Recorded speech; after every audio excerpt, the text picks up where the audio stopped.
Assalamualaikum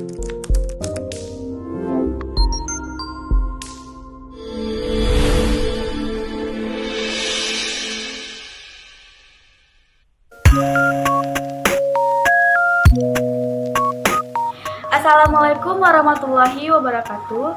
Perkenalkan, nama saya Yola Dwi Fitri, NIM 2011-21-1055. Pada kesempatan kali ini, saya akan mencoba untuk mempresentasikan atau mensosialisasikan mengenai penyakit hipertensi pada lansia kepada ibu saya, di mana tugas ini merupakan dari tugas mata kuliah Dasar Kesehatan Reproduksi dengan dosen pengampu yaitu Ibu Suci Masyarah Nasution, SSD, MKM. Adapun topik pembahasan yang akan kita bahas kali ini yaitu yang pertama ada definisi hipertensi lansia, yang kedua bagaimana penyebab dari hipertensi lansia itu sendiri, yang ketiga yaitu pencegahannya, dan yang keempat yaitu mengenai upaya penanggulangannya, termasuk mengenai pengobatan dan penanggulangan dari penyakit itu sendiri, dan yang terakhir bagaimana saran atau peran dari tenaga kesehatan masyarakat dalam menanggulangi penyakit hipertensi pada lansia.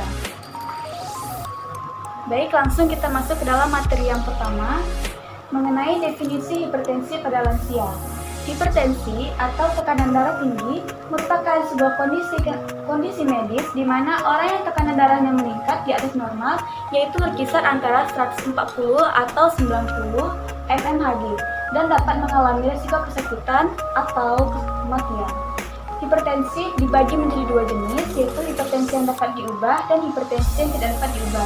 Hipertensi yang dapat diubah yaitu meliputi merokok, obesitas, gaya hidup yang monoton dan stres. Sedangkan hipertensi yang tidak dapat diubah yaitu usia, jenis kelamin, suku bangsa, dan faktor keturunan. Baik, kita masuk ke dalam topik yang selanjutnya yaitu penyebab dari hipertensi pada lansia. Adapun penyebabnya yang pertama yaitu adanya elastisitas dinding aorta yang menurun, yang kedua katup jantung menebal dan menjadi kaku, yang ketiga kemampuan jantung memompa darah menurun, keempat adanya kehilangan elastisitas pembuluh darah, dan yang kelima meningkatnya resistensi pembuluh darah perifer. Lalu, apa penyebab hipertensi pada lansia yang berhubungan dengan kesehatan reproduksi? Menurut faktornya, ada faktor genetik, faktor lingkungan, dan perubahan kadar hormon seks yang berkontribusi pada perkembangan hipertensi pada wanita pasca menopause. Berikut ini merupakan kadar hormon seks yang berkontribusi pada perkembangan hipertensi pada wanita pasca menopause. Yang pertama, adanya penurunan estradiol dan peningkatan testosteron dan perubahan dalam rasio estrogen atau androgen. Yang kedua, adanya perubahan hormon seks yang berkaitan dengan disfungsi endotel. Dan yang ketiga yaitu peningkatan angiotensin 2 dan endotelin serta penurunan NO. Baik, selanjutnya kita masuk ke dalam materi yang ketiga yaitu pencegahan hipertensi pada lansia. Pencegahannya dapat kita lakukan dengan yang pertama yaitu melakukan olahraga teratur. Di sini dapat dilakukan dengan melakukan olahraga ringan seperti berjalan kaki selama 30 menit sehari sekali. Yang kedua, kita juga bisa melakukannya dengan memperhatikan asupan makanan kita, dengan memperbanyak konsumsi buah-buahan, sayuran, dan biji-bijian. Yang ketiga, dengan mengkonsumsi obat hipertensi. Di sini terlebih dahulu harus kita konsultasikan dengan dokter untuk konsumsi obat-obatan hipertensi. Dan yang keempat yaitu dengan melakukan rutin cek tekanan darah. Karena risiko tekanan darah hipertensi ini dapat dikurangi apabila melakukan cek tekanan darah di rumah secara mandiri.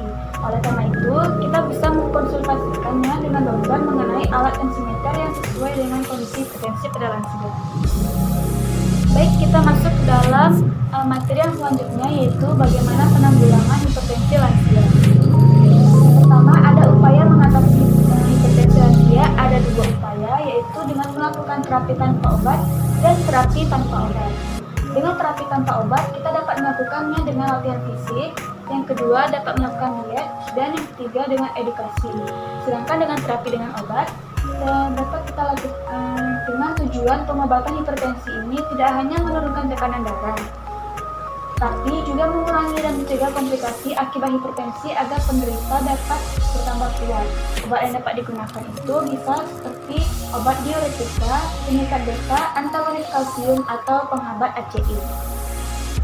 Pengobatannya ada terbagi menjadi dua, yaitu strategi farmakologis dan hubungan gender dengan hipertensi. Karena faktor dari penyakit yang mempengaruhi metabolisme dan distribusi organ farmakologis, faktor ini harus dipertimbangkan saat memilih terapi antihipertensi. Dapat dipilih dengan obat dosis yang rendah, di mana penyesuaian terapi dosis ini diperlukan untuk menghindari penurunan besar aliran darah pada ginjal yang selanjutnya dapat mengganggu fungsi ginjal. Sedangkan hubungan gender dengan hipertensi itu sendiri, di mana menurut penelitian hingga sekitar umur 55 tahun wanita memiliki insiden hipertensi yang lebih rendah daripada pria. Tapi setelah itu tekanan darah akan cenderung meningkat lebih tajam setelah menyesuaikan faktor-faktor seperti usia dan berat badan. Wanita pasca menopause 2 kali lebih mungkin mengalami tekanan darah tinggi dibandingkan wanita pasca menopause. Baiklah, yang selanjutnya yaitu peran tenaga kesehatan masyarakat dalam menanggulangi penyakit hipertensi pada lansia.